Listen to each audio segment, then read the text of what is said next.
जय सिया राम। तो कल हमने अपने कथा रसिक श्री सीताराम जी को श्रवण कराया श्री सिलपिले भगवान की भक्ताबाई का चरित्र, जो कि जमींदार की बेटी थी। ऐसे ही उनकी सखी, जो राजा की कन्या थी, वे भी सिलपिले भगवान की बहुत बड़ी भक्ता थी। दोनों साथ में ही सेवा पूजा किया करते थे अपने अपने ठाकुर जी की। दोनों में अपार प्रेम था। एक भक्ता का चरित्र तो हमने कल श्रवण करवाया। कितना अधिक प्रेम था कि ठाकुर जी दूर से दौड़े हुए उनके पास आ गए। ऐसे ही अब जो दूसरी कन्या थी, जो राजपुत्री थी, उनकी कथा अपनी कथा रसिक को श्रवण कराएंगे। तो अब वे राजपुत्री के तो अंग अंग में केवल ठाकुर जी ही समाये हुए थे। मन में, वाणी में, कर में जो कुछ करती केवल ठाकुर जी के लिए ही करती, उनकी प्रसन्नता के लिए ही करती। संसार के विषय सुखों को भोगने की इच्छा तो कहीं दूर दूर तक नहीं थी। संसार से वैराग्य सा हो गया था। ना किसी से ज्यादा मिलने की इच्छा करती थी, ना किसी से बात करने की, ना कहीं खेलने की। केवल अपने ठाकुर जी के साथ ही समय बिताए, यही भाता था उन्हें। अब उनकी इतनी सब वृत्तियों को देख के तो एक दिन उनके परिवारजनों ने उनका विवाह निश्चित किया। इन्होंने तो बहुत मना किया, लेकिन वे माने ही ना और इनका जबरदस्ती विवाह करा दिया गया। परंतु अब विडंबना ये कि विवाह तो करा दिया, लेकिन घर ऐसा जो बिल्कुल इनके विपरीत था। जितनी बड़ी ये भक्ता थी, इनके ससुराल के पक्ष के लोग तो परम विमुख, बिल्कुल ठाकुर जी नहीं सुहाते थे उन्हें। तो ना ठाकुर जी की सेवा, ना उनका नाम, कुछ नहीं भाता था उन्हें। बिल्कुल भगवत विमुख लोग थे। अब विवाह करवा दिया गया, इनकी विदाई हो गई। साथ में अपने ठाकुर जी को लेके जा रही है, उन्हें अपने हृदय से लगा के लेके जा रही है। रोती हुई जा रही है कि मैं क्या करूं ठाकुर जी, अब आप ही हैं एक मेरे। ऐसे विमुखों के घर भेजा आपने मुझे, मैं कैसे निर्वाह करूंगी वहां पे? कैसे आपकी सेवा पूजा चलेगी? कैसे निर्वाह होगा? जैसे कि मानस जी में भी कहा गया है, बरुभल बास नरक कर ताता, दुष्ट संग जनि देहि विदाता। अर्थात बेशक ठाकुर जी नरक में धकेल दें, वहां पे वास दे दें, लेकिन दुष्टों के बीच, विमुखों के बीच वास ना दें। जैसे कि विभीषण जी को दिया, प्रहलाद जी को दिया, विमुखों के बीच वास दिया, तो उनसे ज्यादा दुखप्रद तो कुछ नहीं होता।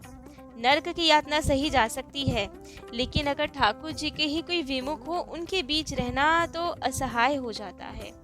उतना सहन नहीं कर पाते भक्त। तो यही इनके कष्ट का कारण कि इतने विमुख लोगों के बीच में जा रही हूँ, तो कैसे धर्म का निर्वाह होगा, कैसे ठाकुर जी की सेवा होगी। जैसे तुलसीदास जी ने कहा, गिरिये गिरिकूप तड़ागन में, तन पैठी दावा नल में दहिए। गजदंत झपेटिन नाहिर के उरलात, तुरंगन की सहिए। बहिए सरिता सर धारण में, पुनि जीव भुजंगन की गहिए। तुलसी जो कहे भल सज्जन सो, यह क्रूर से दूर सदा रहिए। अर्थात बेशक कुएं में गिरा दो, दावा नल में जला दो, हाथी से कुचलवा दो, घोड़े की लात सहवा दो, शेर से आप पंजा मरवा दो, कुछ भी करवाओ, चाहे हमें शेर खा जाए, चीता खा जाए, सरिता में डूब जाए, नाग हमें डस ले, ये सब सहन हो सकता है। इतने कष्ट हम सहन कर सकते हैं, लेकिन कोई सज्जन को क्रूर के संपर्क में मत आने दो, वो सहन नहीं होता। तो वही हाल इनका। इतने विमुख लोगों के बीच में ये जा रही थी, तो बहुत भारी कष्ट था इनके हृदय में कि कैसे निर्वाह होगा, क्या किया जाए, कैसे रोका जाए, कैसे बचा जाए इन सब से। अब ये इतना रोते विलाप करते हुए जा रही थी, हृदय से ठाकुर जी को लगाते हुए। ना कोई इनकी सखी थी साथ में, क्योंकि कभी कोई बनाई ही नहीं थी सखी। केवल एक ठाकुर जी थे जिनके साथ ये सदा रहती थी। खेलती कूदती तो नहीं थी, तो अकेली ही पति के साथ जा रही थी। अब इनके पति ने देखा कि ये बहुत ज्यादा विलाप कर रही है, और किसी को अपने हृदय से लगा के रखिए, कोई पिटारी सी है, तो क्या है ये सब, पूछा गया। तब तो इन्होंने कहा रोते हुए कि हमसे बात ना कीजिएगा, हमें आपसे बात करने में कोई रुचि नहीं है, हमसे तो दूर ही रहिए, क्योंकि हमें बहुत बड़े रोग हैं। यदि आप हमारे समीप आएंगे तो आपको भी वो रोग लग जाएंगे। तब तो पति ने पूछा कि ऐसा कौन सा कष्ट है आपको, क्या रोग है आपको? अब इनका तात्पर्य तो भक्ति रोग से था, नवदा भक्ति से था, कि यदि भक्त के संपर्क में आओगे तो तुम भी भक्त बन जाओगे, फिर किसी काम के नहीं बचोगे, तो भला है दूर ही रहो हमसे। तो अब जब उनके पति ने पूछा तो इन्होंने कहा कि यदि हमसे बात करना चाहते हो तो पहले हृदय में भक्ति का जागरण कीजिए। बिना भक्त हुए मैं आपसे कोई बात नहीं करूंगी, मैं केवल भगवत जनों से ही वार्तालाप कर सकती हूँ। अब तो इतनी बात सुनकर उनको बहुत ही क्रोध आया और सोचा जरूर ये जो पिटारी अपने हृदय से लगाए हुए है, इसी में कोई जादू का टोना है, जिसके कारण ये हमसे बात नहीं करना चाह रही है। ज्यादा पूजा पाठ वाली है तो ठाकुर जी को ही दूर कर दिया जाए इनसे, तभी ये हमारी हो सकती है, हमसे बात करेगी।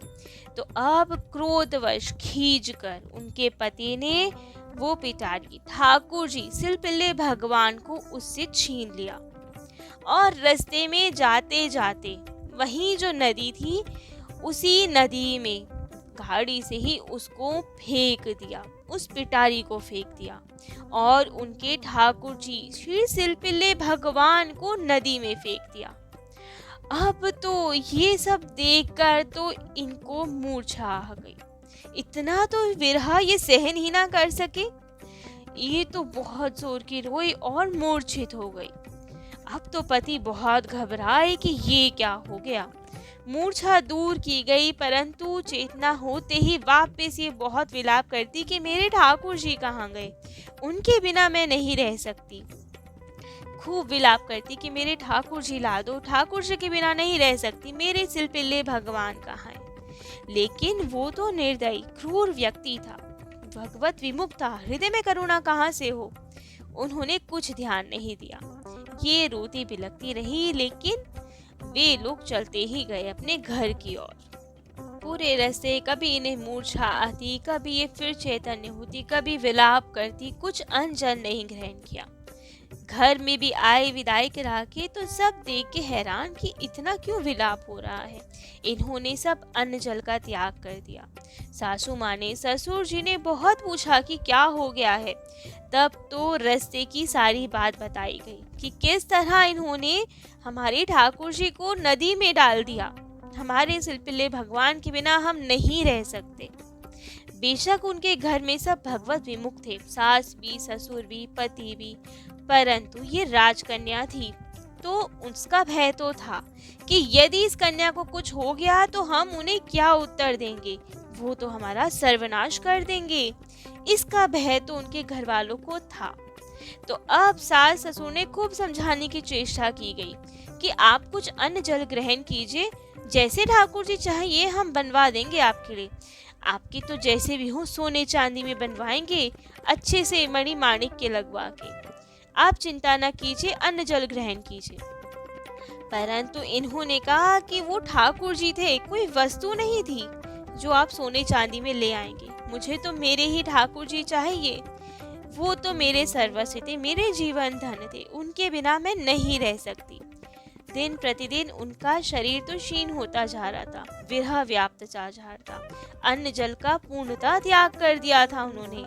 और यहाँ घर वालों को चिंता कि यदि इस कन्या को कुछ हो गया तो इनके माता पिता को क्या उत्तर देंगे हम, अब क्या उपाय किया जाए, कैसे ठाकुर जी वापस लाए, हम तो कुछ जानते ही नहीं ठाकुर जी के बारे में। लेकिन ये तो अटल कि मुझे मेरे ही ठाकुर जी चाहिए और कोई नहीं चाहिए मुझे, हो भी क्यों ना, जैसे इस कलयुग का भी एक दृष्टांत दिया गया है। पंडित श्री जगन्नाथ प्रसाद जी भक्तमाली जी जो हैं वृंदावन के, एक बार वो श्री हरि बाबा के बांध पर कथा करने गए, साथ में बहुत सारे संत भी थे। जब बांध पर पहुंचे तो एक संत को याद आया कि अरे हम ट्रेन से आए और मैं अपने ठाकुर जी तो वहीं पे भूल आया।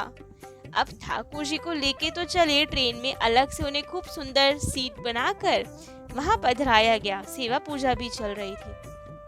परंतु जब उतरने का समय हुआ तो सब संतों की टोली में जय जयकार में वो भूल गए कि ठाकुर जी तो वहीं सीट पे बैठे रह गए और सबके साथ आ गए कथा में।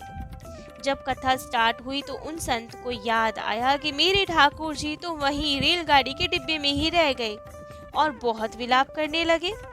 सबने समझाया कि वो स्टेशन अब 8 कोस दूर है, कैसे आप वहां जाओगे, अब तक तो गाड़ी निकल चुकी होगी, ठाकुर जी तो अब कहाँ पहुंच गए होंगे। लेकिन ये ना माने। सबने कहा दूसरे ठाकुर जी ले लो सेवा पूजा के लिए, लेकिन इतना विलाप मत करो कि शरीर ही छूट जाए। सब ने उन्हें समझाया, श्री पंडित जी ने समझाया, हरि बाबा ने भी समझाया, लेकिन वो संत तो माने ही ना, रोने बिलखने लगे कि मैं अपने ठाकुर जी के बिना नहीं रह सकता। सबने कहा गाड़ी तो चली गई होगी, कैसे ढूंढोगे आप। लेकिन जब वो माने ही ना तो सबने कहा चलो ठीक है, कोई बात नहीं, वापस चलते हैं स्टेशन की ओर और देखते हैं जिससे आपको संतोष हो जाए, उसके बिना तो ये प्राण छोड़ देंगे, जो भी हो देखा जाएगा, यदि प्राण छोड़ दिए तो आगे की कथा यज्ञ में सब में विघ्न हो जाएगा। तो क्यों ना संत की बात को माना जाए और वापस स्टेशन की ओर जाया जाए।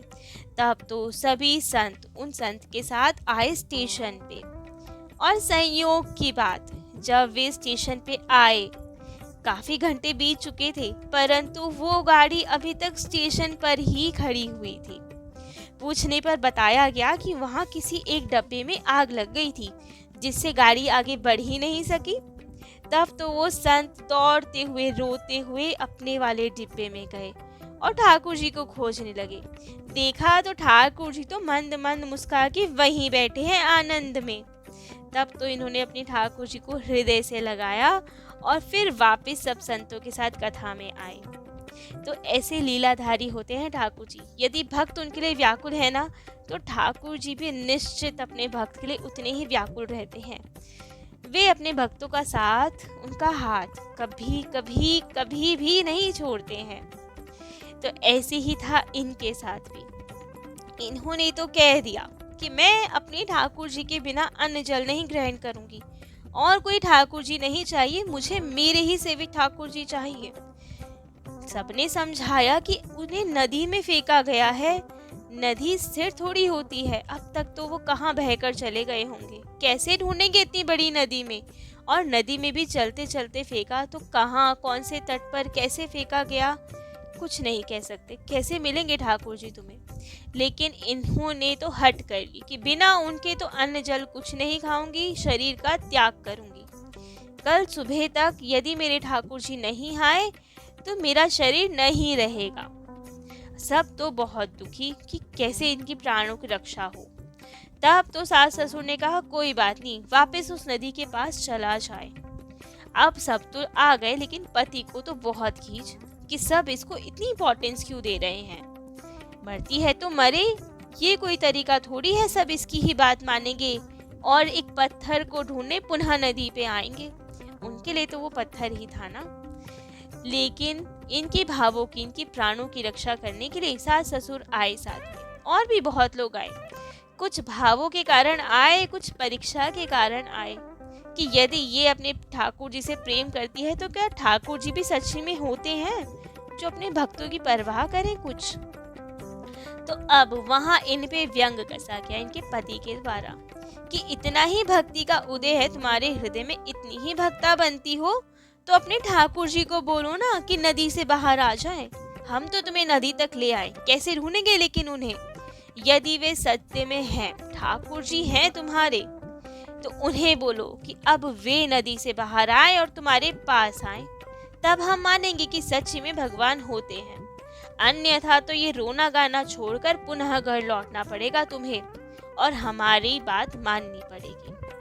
तब तो इनके हृदय में बहुत ही वेरा व्यापा, बहुत व्याकुल हो गई, बहुत व्याकुलता से अपने ठाकुर जी को पुकारा कि ठाकुर जी आज आप आ जाइए, या तो मेरे प्राण ले जाइए या आप स्वयं आ जाइए, अब एक क्षण भी आपके बिना नहीं रह सकती मैं, इन भगवत विमुखों के साथ नहीं रह सकती, मुझे कोई नहीं चाहिए आपके अलावा, केवल आप चाहिए। तो या तो मेरे प्राणों को भी ले जाए अपने साथ, या आप स्वयं मेरे पास आ जाए। ठाकुर जी अपने भक्त की पुकार कैसे अनसुना करें। तो सबके देखते ही देखते जैसे इन्होंने अपने ठाकुर जी को पुकारा, नदी से उछलकर, इनकी भक्ति से विवश होकर ठाकुर जी श्याम सुंदर भक्ति में बंध कर इनके पास आ गए और इनके हृदय से लग गए। तब तो ये देखकर सब अवाक, इनके पति, सास, ससुर सब लोगों ने ऐसा चमत्कार तो पहली बार देखा था कि सच में ठाकुर जी होते हैं। ऐसा हो सकता है कभी कि कोई पत्थर पानी से उछल के आ जाए, क्योंकि उनके लिए वो केवल एक पत्थर थे, लेकिन इनके लिए तो साक्षात ठाकुर जी थे। तब सबको समझ में आया कि भक्ति क्या होती है, भक्ति सत्य है या असत्य है, ठाकुर जी सत्य है कि असत्य है। इन्हें अनुभव हुआ कि भक्ति के बिना हमने कितना सब कुछ समय बर्बाद कर दिया अपना, और कुछ भी भगवत स्मरण नहीं किया, ठाकुर जी से बिल्कुल प्रेम नहीं किया। आज इनके कारण इनका पूरा परिवार, पूरा ससुराल भगवत भक्त बन गया। ये चमत्कार देखकर इनके पति, इनके सास ससुर, पूरे गांव के लोग, सब जगह भक्ति व्याप्त गई, अन्यथा वो सब भगवत विमुख ही थे। अब तो ये सब देख के बहुत प्रसन्न कि सब जगह ठाकुर जी की भक्ति हो गई, सब जगह ठाकुर जी के प्रेमी भक्त उत्पन्न हो गए। कहा जाता है कि यदि भक्त कच्चा हुआ तो उस पर जगत का रंग चढ़ जाता है, परंतु यदि भक्त पक्का हुआ, उस पे ठाकुर जी का पक्का रंग चढ़ा हुआ तो एक भक्त असंख्य लोगों को अपने रंग में रंग देता है। सबको भक्त बनाने का सामर्थ्य होता है एक भक्त में। जैसे कि कश्मीर में एक सरदा नाम का फल होता है, उसकी विशेषता ये होती है कि एक पका हुआ सरदा, उसके आसपास यदि सैकड़ों कच्चे सरदे धर दिए जाएं तो रात भर में सब सरदे पक जाते हैं। वैसे ही भक्त होता है, सच्चा भक्त यदि हो तो असंख्य कच्चे भक्तों को भी पक्का भक्त बना देता है, या विमुखों को भी भक्त बना देता है। ये सामर्थ्य होती है एक भक्त में। भक्ति के चमत्कार से सबको झुकना ही पड़ता है, ठाकुर जी का रंग चढ़ ही जाता है सब पर। इसी से संबंधित एक और कथा इसी में आती है। एक बड़ी धनवानी सेठ थे, परंतु बहुत कंजूस थे। किसी की अतिथि की, साधु ब्राह्मण किसी की भी सेवा नहीं करते थे, सबको फटकार कर भगा देते थे, एक फुड़ी कौड़ी भी दान नहीं करते थे। उनके पुत्र का विवाह हुआ, पुत्र वधू घर आई, और पुत्र वधू बहुत ही धर्मशील परिवार की थी। उन्होंने जब अपने ससुर का ये व्यवहार देखा तो मन में निश्चय किया कि अब तो इन्हें सही मार्ग पे लाना चाहिए। तो एक बार महात्मा आए भिक्षा के लिए इनके घर, आवाज लगाई, भिक्षाम देही, परंतु इन्होंने कहा, बाबा हमारे घर में तो नित्य बासी भोजन ही बनता है, तो आप यहाँ नहीं पा पाएंगे। तो बाबा चले गए, महात्मा तो चले गए, लेकिन अब इन्हें और इनके घर वालों को बहुत बुरा लगा। ससुर और सास ने तो कहा कि ये क्या बात हुई, तुम तो हमारी बदनामी करा रही हो, हमारे घर में तो नित्य नए पकवान बनते हैं, बासी भोजन थोड़ी करते हैं हम। तब इनकी बहू ने समझाया, इन्होंने कहा कि माँ, पूर्व जन्म में जो आपने दान पुण्य किए हैं ना, उसके कारण आपको इस जन्म में धन संपत्ति मिली है, तो ये सब बासी भोजन है। इस जन्म में तो आप दान पुण्य करते ही नहीं, जो नया कुछ हमें मिले तो सब हम पूर्व जन्म की कमाई ही खा रहे हैं, तो सब बासी भोजन है। अब ये सब सुनकर तो उनकी समझ में आया कि ये तो सही कह रही है, हम लोग कुछ दान पुण्य करते ही नहीं, जो नया कुछ हम उपार्जन कर पाए, पुण्य कमा पाए। तब तो सेठ को समझ में आई, तो उन्होंने कहा कि अब अन्य क्षेत्र खोले जाएंगे और भूखों को खाना खिलाया जाएगा। परंतु अब कंजूसी कहाँ जाए। उनके यहाँ गल्ले का जो थोक व्यापार होता था, उसमें जो ज्वार, बाजरा, चने आदि ये सब होते थे, जो घुन लग जाते थे, सड़े गले हो जाते थे, उसको अन्य क्षेत्र में भिजवा देते थे और कहते थे इसका भंडारा करवा लो, दान पुण्य भी लग जाएगा और ये जो सड़ा गला सामान है ये भी खत्म होगा। परंतु एक बार इनकी पुत्र वधू को पता चल गया कि ऐसा काम हो रहा है। तब तो इन्होंने नौकर को भेज के वहीं अन्य क्षेत्र से ही आटा मंगवाया, उसी की एक मोटी सी रोटी बनाकर सेठ को पवाई। अब वो मोटी सड़े हुए आटे की थी, घुन लगे हुए की और सड़े गले आटे की, तो वो रोटी काली सी थी, मोटी सी थी। जैसे ही सेठ ने खाई, पहले तो सोचा लग रहा है कुछ नया टाइप का पकवान है, अलग टाइप की रोटी दिख रही है, बहुत कौतूहलवश खाया, परंतु जैसे ही एक ग्रास खाया तो पता लग गया ये तो सड़े हुए आटे की रोटी बनाई गई है। तो बुलाया गया पुत्र वधू को और पूछा कि बेटा आज ही तुमने क्या किया, सड़े हुए आटे की रोटी खिला दी। तब तो पुत्र वधू ने कहा, पिताजी जो हम यहाँ करते हैं वो ही हमें परलोक में मिलता है। जो दान करा जाता है वो ही परलोक में मिलता है। तो आपने अब सड़ा गला आटा ही दान किया है तो वहाँ पे भी तो यही मिलेगा आपको। तब आपको बहुत कष्ट होगा, इसलिए अभी से प्रैक्टिस कर लीजिए। इसीलिए मैं आपको अभी से अभ्यास करवा रही हूँ, जिससे तब आपको ज़्यादा कष्ट ना उठाना पड़े। इसीलिए जो आपको तब मिलेगा अभी से आप शुरू कर दीजिए वो खाना। जैसा दान किया जाएगा वैसे ही तो भोगना पड़ेगा। तब तो ससुर की आंखें खुली। उन्हें समझ में आया कि पुण्य करना है तो कैसे करना चाहिए। उसी दिन से उन्होंने अन्य क्षेत्र में से वो सब खराब सामान हटवाया और बढ़िया सुंदर आटा वहाँ पे शुरू करवाया। तो एक पुत्र वधू जो धर्मशील परिवार की थी, उनके शुभ आचरण ने पूरे परिवार को, ससुराल पक्ष को सही मार्ग पे ले आए। दान पुण्य करना भी सिखा दिया और कैसे जीवन निर्वाह हो, कैसे दान किया जाए। सड़ा गला चीज दान नहीं करनी चाहिए, अच्छी उत्तम वस्तु दान करनी चाहिए, ये सब सिखाया।